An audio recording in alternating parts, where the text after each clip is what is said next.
One of the other traditions that we have now established at these dinners is that we get to celebrate the winner of our annual Atlas Shrugged essay contest. We have an essay contest for high school students and college students. And at this event, the sponsor of the essay contest is Dmitry Belyasny. Unfortunately, he's not here tonight. But we celebrate the winner, and we actually, where's Samir Patel? Samir's over here. Samir won it a couple of years ago, and if you remember, gave a fabulous speech 2 years ago.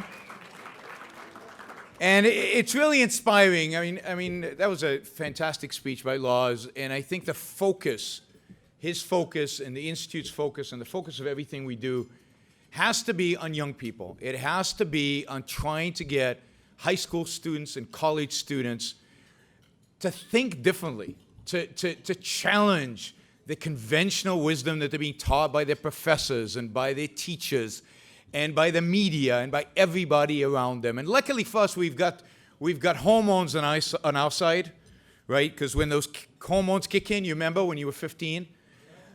You wanted to challenge everybody. You didn't believe any authority, right? And those on our side, right? That's the point where we need to enter ideas when they're willing to challenge, prevailing ideas.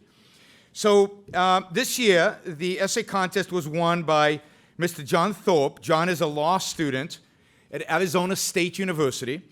Now, he could not be with us this evening, but he has sent us a video thanking us for his prize. So let's go to the video. Good evening, everybody. First of all, I want to apologize that I can't be there with you in person to celebrate and express these sentiments. Unfortunately, the second year of law school was a lot more jam-packed than I ever remember the first year being, and I just couldn't get away for the second part of this week to come in person. But second, and most importantly, I'd like to say thank you. ARI and its supporters have given me some really valuable things. To name them in chronological order, if not in the order of significance, the opportunity to think deeply and for a long time about Ayn Rand's masterpiece, the prompting to pour myself into creating an essay that I was and am truly proud of, the profound compliment of Ayn Rand's intellectual heirs and custodians agreeing that I had written a truly good essay, and finally, a considerable sum of money. I've won a couple scholarships before where I felt a little awkward thanking the donors for the money because we're not really supposed to talk about money or acknowledge that we like it. We're supposed to be apathetic about money because it's dirty and not really that important. Just to clarify, that is sarcasm. But here, among you all, I can be honest.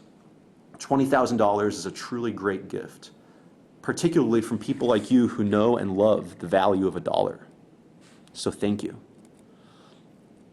I first read Atlas Shrugged as a freshman in college, and it was at the center of a confluence of circumstances that profoundly changed the way I saw the world. Starting college, working my first job, starting to manage my own finances, these things all gave me a sense of independence and self-sufficiency. A sense that was not entirely accurate, since I still owed more than I could comprehend at the time to my family, my friends, my teachers, the fact that I'd been born into a stable and relatively law-abiding society. But nevertheless, these things all really resonated deeply with Ayn Rand's philosophy in Atlas Shrugged. Characters like Francisco d'Anconia, Ragnar Danaskjöld, Hugh Axton, and John Galt were not one-dimensional as some critics have claimed. Rather, they were inspiring. They imbued my understanding of humanity with a new brightness and depth by giving me a clear account of what man is capable of, what man is made for, how beautiful man can be when he lives according to his nature. What Rand has done with her characters in Atlas Shrugged is remarkably similar to Aristotle's approach to understanding human nature in his Nicomachean Ethics. As you probably know, Rand deeply admired Aristotle and drew heavily from his philosophy. When Aristotle seeks to understand what man is and how man should live, he doesn't start with a priori abstract truths. Instead, he asks, what does a virtuous man look like? How would a virtuous man live? By giving us a clear vision of what a virtuous man looks like, Rand offers something Aristotle would understand, a set of practical reference points that we can take throughout life, so that when a situation comes up and we wonder, what's the right thing to do here, we can make some progress toward an answer by starting with a question like, what would John Galt do here? Rand's compelling portraits of human excellence will always stay with me. Something else from Atlas Shrugged that will always stay with me is the emphasis Rand places on every individual's duty to think for himself or herself. As she puts it in the book, there is no greater, more heroic form of devotion than the act of a man who assumes the responsibility of thinking. Nobody can do your thinking for you. Now, to be sure, Rand is no relativist. Just because you think for yourself doesn't mean you can't be wrong. But as a freshman in college, experiencing Rand's passionate declaration that every person has the responsibility to think, to live deliberately, to choose how to live, not just to be passive material shaped by the circumstances of other people's choices. That was in many ways the first time I really engaged in philosophy, that way of life founded 2.5 millennia ago by another great thinker who famously said, "The unexamined life is not worth living." So again, thank you all for something truly valuable and meaningful. Thank you to Ayn Rand for inspiring me and millions of others to think, and for giving us shining examples of human excellence to light up our own lives as we strive for excellence.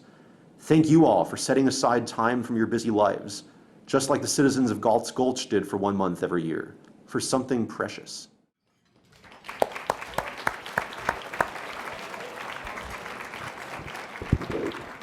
And that's terrific. John, like many of the winners of that, previous winners of Atlas Shrugged Essay Contest, entered it several times before he won. He needed the money to go to law school, and as you heard, the top prize for the Atlas Shrugged Essay Contest is $20,000. It's a very, very lucrative prize, and it's, again, thanks to the generosity of many of you that is possible. These essay contests are expensive. They are expensive to run, to manage. We get about 20,000 essays every year from students like John, and the rewards that they get make it possible for them to continue their education beyond the rewards, obviously, that they get from the ideas themselves. The judges called this essay one of the best we've ever had in our 16-year history of the Atlas Shrugged Essay Contest. So good job, John.